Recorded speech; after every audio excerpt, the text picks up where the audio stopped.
আমি 6 মাহ 7 মাহ পিছত আপোনালোকৰ ঘৰত যাম আপোনালোকক আমি খুদিম যে 10,000 টকাটো আপোনালোকে কেনেকে ব্যৱহাৰ কৰিলে যে গ্ৰুপত দিলে নিজে কিবা এটা কৰিলে বা ঘৰৰ ব্যৱসায়ত লগালে আমি এনেকে আপোনালোকক আকৌ মাতি আনি 25,000 টকাৰ আমি দ্বিতীয় কিস্তি আপোনালোকক দিম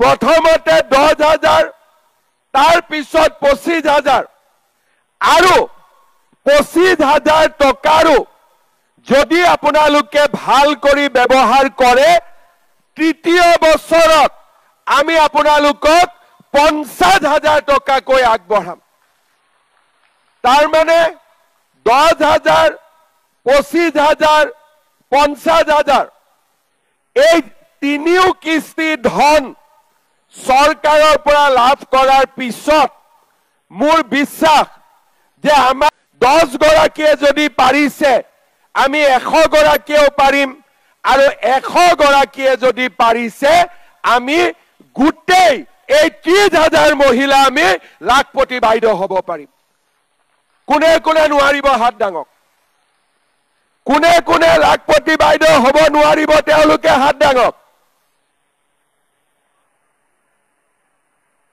কোনে কোনে মনতে ভাবে যে মই পাৰিম তেওঁলোকে এবাৰ হাত ডাঙক বঢ়িয়া তাৰ মানে আপোনালোকৰ মনত বিশ্বাস আছে যে চৰকাৰে আমাক সহায় কৰিলে আমি লাখপতি বাইদেউ হ'ব পাৰিম আৰু মই আপোনালোকক এটাই কথা কম অহাবাৰ যেতিয়া শিশিৰ বৰগাঁৱত আহিম শিলাপথাৰত আহিম এগৰাকীও মহিলা কমিব নালাগে সকলোৱে 25,000 টকাকৈ পাব লাগিব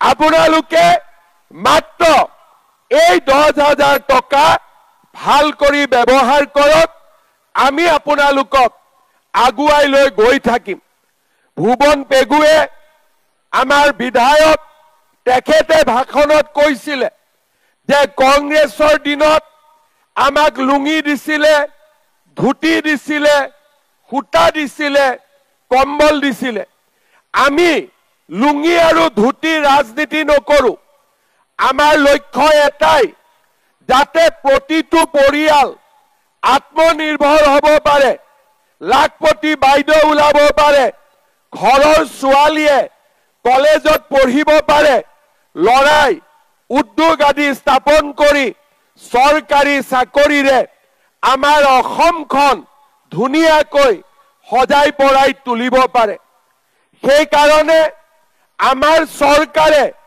লুঙি ধুতি কৰা নাই আমি অৰুণোদয় কৰিছো মহিলা উদ্যমিতা কৰিছো আমি নিযুত মইনা আঁচনি কৰিছো আৰু 1 টকাকৈ ঘোষ নোলোৱাকৈ আমি চৰকাৰী চাকৰি আমাৰ যুৱক যুৱতীসকলক দিছো শ্ৰদ্ধা ৰাইজ আপোনালোকে কেতিয়াবা ঘৰত হিচাপ কৰিব অৰুণোদয়ত এখন ঘৰত 1250 টকা পায় যেতিয়া মোদী ডাঙৰীয়াই এখন ঘৰত 20 কেজিকৈ বিনামূলীয়াকৈ চাউল দিয়ে বা 25 কেজি চাউল দিয়ে 800 টকা আমাৰ খৰচ বাচি যায় 1250 আৰু 800 টকা ঘৰত যদি কোনোবা বৃদ্ধ ব্যক্তি আছে বৃদ্ধ পেঞ্চনৰ নামত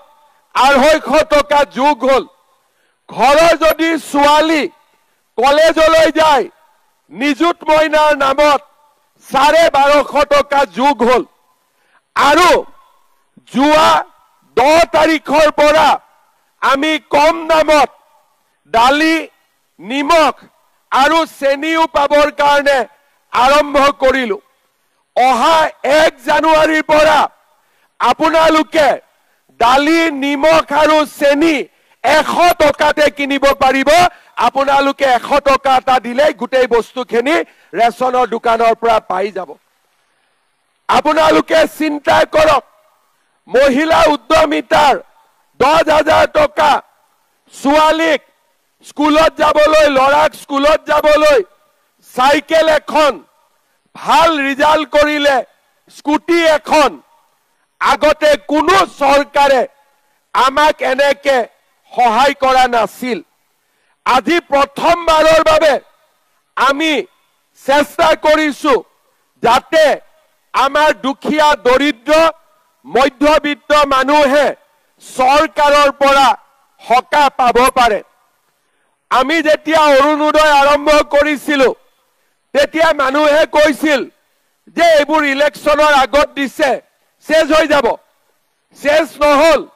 830 টকা 1,000 টকা হল, 1,000 টকা 1250 হল। আৰু জানুৱাৰীৰ 1 তাৰিখৰ পৰা অৰুণোদয় পৰিয়ালে গেছৰ চিলিণ্ডাৰ কিনিলে, তাতো আমি 300 টকা অৰুণোদয় পৰিয়ালৰ বেংক একাউণ্টত আমি উভতাই দিম। তাৰ মানে 1500 টকালৈকে অৰুণোদয় আগবাঢ়িলে। আপোনালোকৰ ইয়াত কোনে কোনে অৰুণোদয় পাইছে হাত দাঙক। কোনে কোনে পাইছে হাত দাঙক। এতিয়া হাত দাঙক কোনে কোনে পোৱা নাই। এতিয়া নোপোৱা খেনেক লাগে নে নালাগে? অলপ জোৰে ক'ব লাগিব, নহলে মই নিদিওঁ। লাগিব নে নালাগে? লাগিব। চবেই ভাল পাই, মই গমে পোৱা নাছিলো। ছেপ্টেম্বৰ মাহত অৰুণোদয় পোৱা নাই। মই মিটিঙত যাওঁতে মোক পুৰুষবিলাকে সোধে অৰুণোদয় কেতিয়া ওলাব। তেতিয়া মই মনতে ভাবিলো যে পুৰুষৰ লগত অৰুণোদয় কি লিংক আছে। মই সুধিলো, দেউতা অৰুণোদয় খবৰ আপোনালোকে কিয় লৈছে? তেতিয়া এনেকে চুলিটো কৰে আৰু বেছি মাত নিদিয়ে। তেতিয়া মই বুজি পালো যে অৰুণোদয়ে পৰিয়ালটোক বহুত সহায় কৰে। 10 তাৰিখে বেংকত অৰুণোদয় আহে, 8 তাৰিখৰ পৰাই আমাৰ বাইদেউসকলক ঘৰত মৰম কৰে আৰু দে আমাৰ অৰুণোদয় আহিব 10 তাৰিখে। হয়নে নহয়? আজি অৰুণোদয়ে আমাক অকল টকা দিয়া নাই, অৰুণোদয়ে মহিলাসকলক ঘৰত সন্মানৰ অধিকাৰী কৰি তুলিছে।